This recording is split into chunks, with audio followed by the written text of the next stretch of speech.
Happy holiday!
Hello and happy Vlogmas Day 8.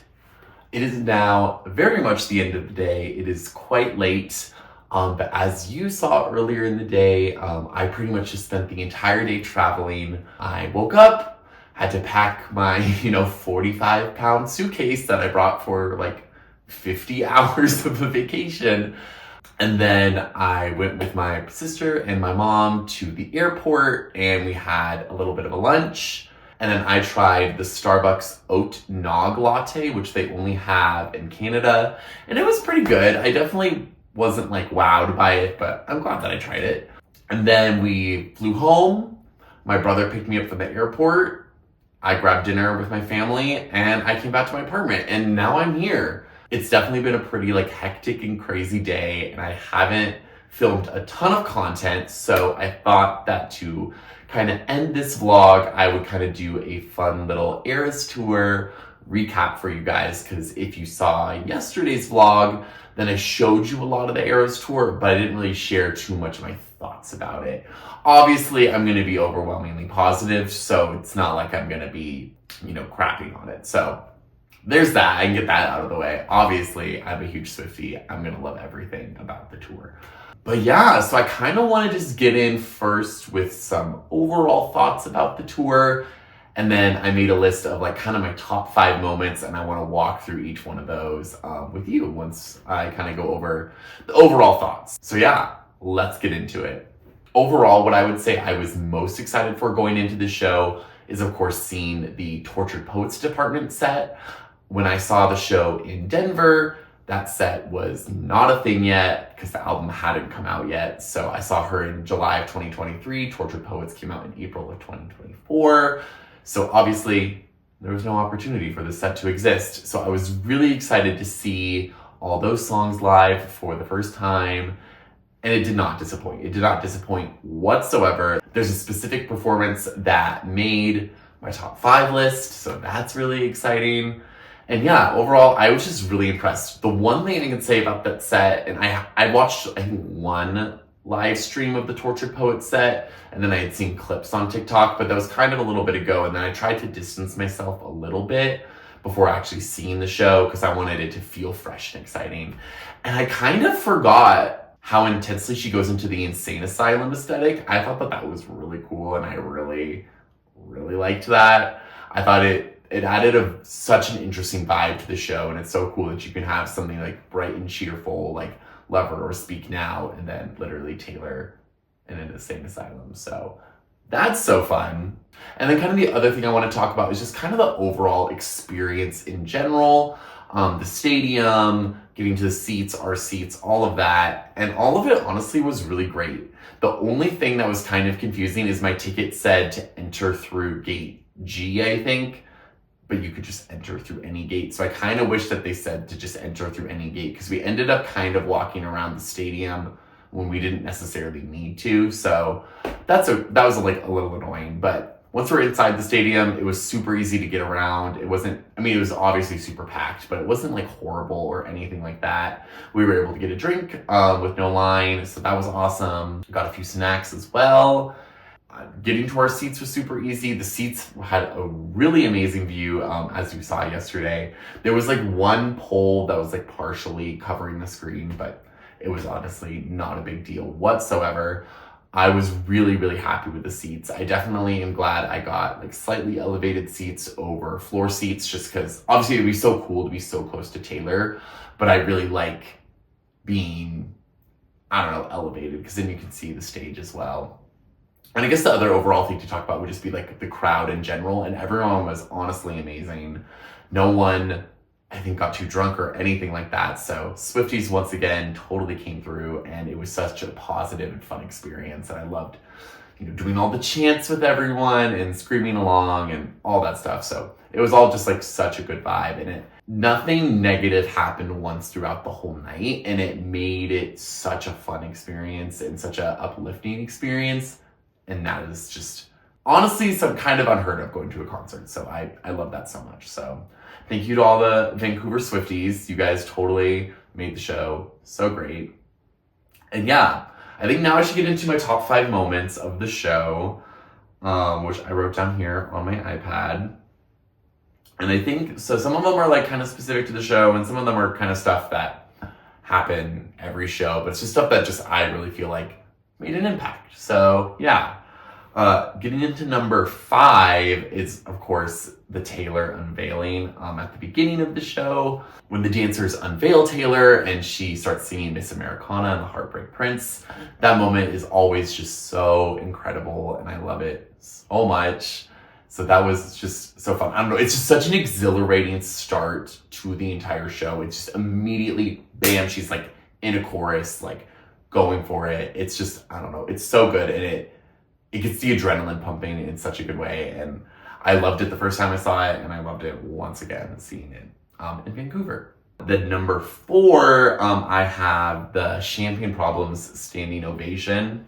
So I remember this being pretty big in Denver, but it was huge in Vancouver. I saw online that I think people were saying it lasted for 4.5 minutes, and it was just, it was so incredible. It was so loud in such a good way, and everyone was cheering, and Taylor just like looked so thankful and so grateful, and just seeing her smile through that was so awesome.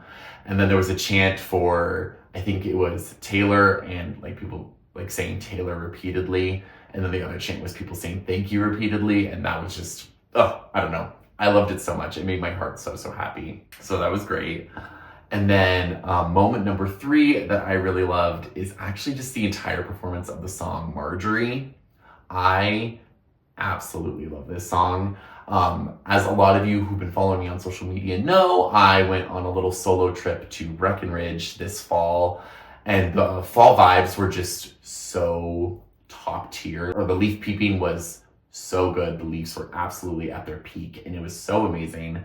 And I love the bridge of Marjorie when she says the autumn chill, it wakes me up, and then everything that, continues after. And I just listened to Marjorie so many times on that trip, and I kept thinking, and I was like, oh my gosh, I can't wait to see this song live. I can't wait to see this song live. I love it so much. I love how heartfelt it is. I love how autumnal it is.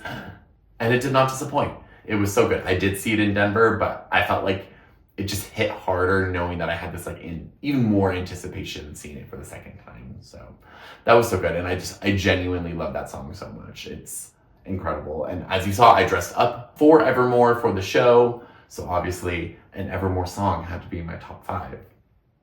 And then number 2 is the entire performance of The Smallest Man Who Ever Lived.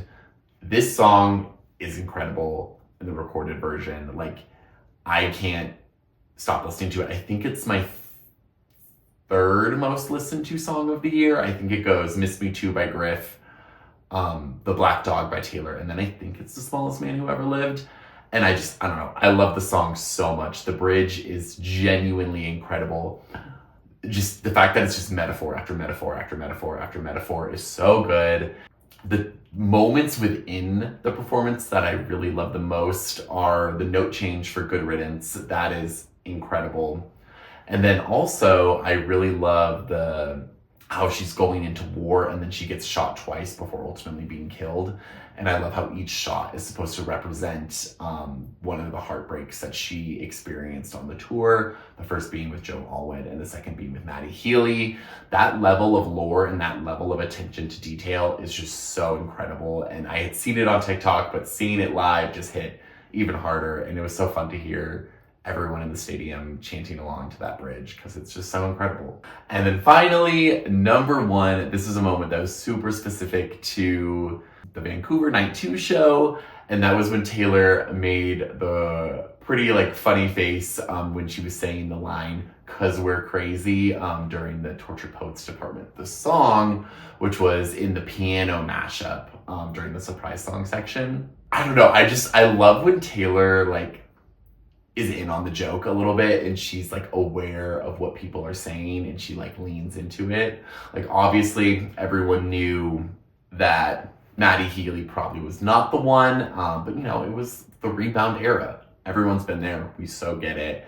And she was like, yeah, we're crazy. And I love it how she's kind of lumping herself into that category as well. So I don't know. And I love a cheeky moment. I love a really fun ad-libbed moment. And that just really, it made my night in so many ways just because it was just so fun. And it was just really, it was cute. It was fun. It was just everything that I wanted out of a little reaction like that, which is just, I don't know. It was just great. I loved it so much. But obviously, the entire show was incredible. Every era was fantastic. I loved genuinely every single minute. I wish I could have seen even more shows, but that's okay. I got to see 2, and I'm so fortunate, and I'm so grateful that I got to see both of those. Taylor is genuinely my favorite artist, and I'm so thankful for her and for her music. And I'm just so thankful that I was able to go on that vacation with my mom and my sister and spend some really, really great bonding time that, I don't know, I would have never expected to have gone on a trip with my mom and my sister for a concert. So I feel like that was so cool. And I just love how Taylor's music just brings so many people together, including in my own family. So I am so, so thankful and so grateful for that. But yeah, honestly, I'm pretty tired. The board that I'm at work, we have our holiday event tomorrow morning. So I got to get up early in preparation for that. And I still got to edit this vlog tonight so that way it can get up for you guys. So honestly, I think I'm going to cut off the vlog right here. I want to say thank you so much for watching. If you enjoyed, please give it a like. And also please do press the subscribe button down below. It helps me out so much. I'm so excited to continue sharing my December with you guys. And I want to say thank you so much again for following along on my Vancouver trip. It was so great to share with you. And yeah, I will see you tomorrow for Vlogmas Day 9. Okay, bye guys.